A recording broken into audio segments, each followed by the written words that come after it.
Happy St. Paddys Day, everyone. I'm Elroy with Firefighter Gourmets.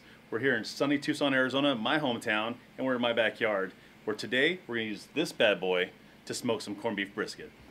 So what I have here is just 3 of your point cut corned beefs from your local grocery store that are in the vacuum pack packages. In each one of those, there's a little packet of seasoning inside of it. What I'm going to do is I'm going to take the seasoning and I'm going to smear it all over the top of each of the fat side of the briskets. You want those up because when we smoke them and cook them later, all the fat juices are going to go down into the meat and make it more tender, more tasty brisket. So real quick, I'm just going to smear this stuff all over. Get a good covering. It's going to end up back in when you're in your oven later on, but just I like to kind of get it on here to get started. I've been smoking these things for about 5 years now. I was on a smoking kick. Turkeys, briskets, you name it. I was smoking. I decided to try the corned beef and got such great reviews about it that now it's all I do. So there we are. We're seasoned up. We're going to run it out to the barbecue and get it smoking for the day. When you lay them down, you want to make sure they're spaced enough apart that there's smoke can get around them. And I'm just going to lay them in here. Alright, so now they're just going to sit there in a medium to high smoke for the next 3 hours where the smoke's going to get in there and permeate down in the meat. You also want to keep your temperature above 200. That's going to do a slow cook on these things. And then when we throw them in the oven later on, we finish them off, it's going to make them super tender and super juicy. Alright, these things have been smoking now for about 4.5 hours at about 200 to 225 degrees with a medium to light smoke. We're down here in the southwest, so I like to use mesquite. It gives great smoky flavor and really permeates the meat well. Let's see what they look like. Oh, baby, those things look fantastic. Alright, you can see the smoke color on there already. You can go a little bit darker if you want to go a little longer, but these things are perfect. So let's get these things off. We'll get them inside, we'll finish them off with the vegetables, and we'll get ready to eat.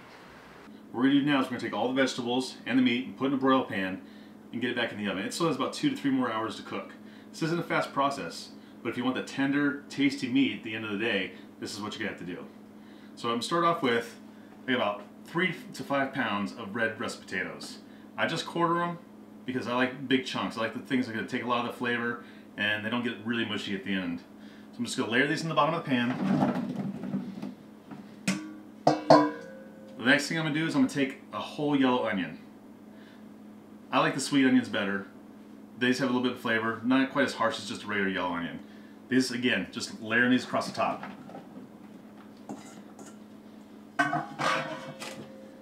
Next, just some baby carrots. About 2 pounds worth for this much brisket.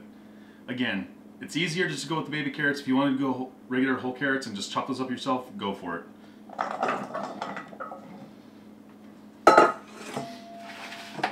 And then the final thing. Each one of these briskets gets laid across the top. Just set them right there on top of the vegetables.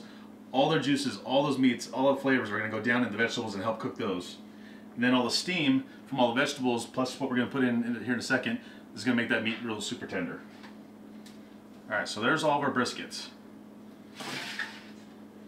The last thing I'm going to do is I took all the juices out of the bags that the brisket came in, put those aside for later, and I'm going to go with a dark Irish stout beer. I'm going to put it in there, about a cup of that, mix it all in together.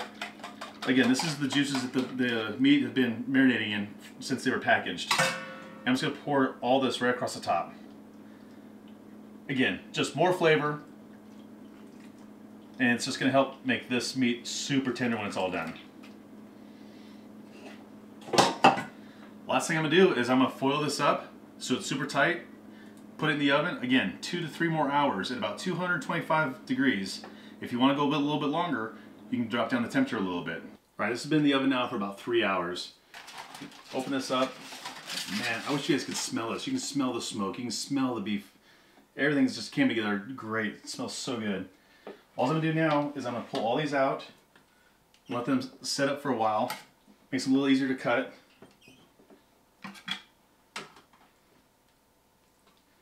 Alright. Then what I do is I take that broth that we made with the prepackaged juices and the stout and then all the drippings off of the briskets now that we've had. You get about a cup, maybe 2 cups, depending on how much you can get out. Just ladle that there. Now the cabbage, it's all cut into 6 wedges. And all I'm gonna do is I'm gonna pour this juice right over the top of all this.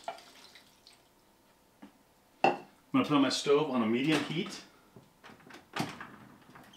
and cover it and let it steam it down. It's gonna make the cabbage nice and soft to serve up.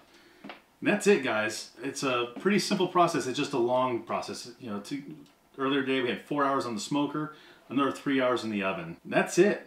So make sure you check us out on our Facebook page and our Twitter at FF Gourmets. From all of us here at Firefighter Gourmets, happy St. Paddys Day and be safe.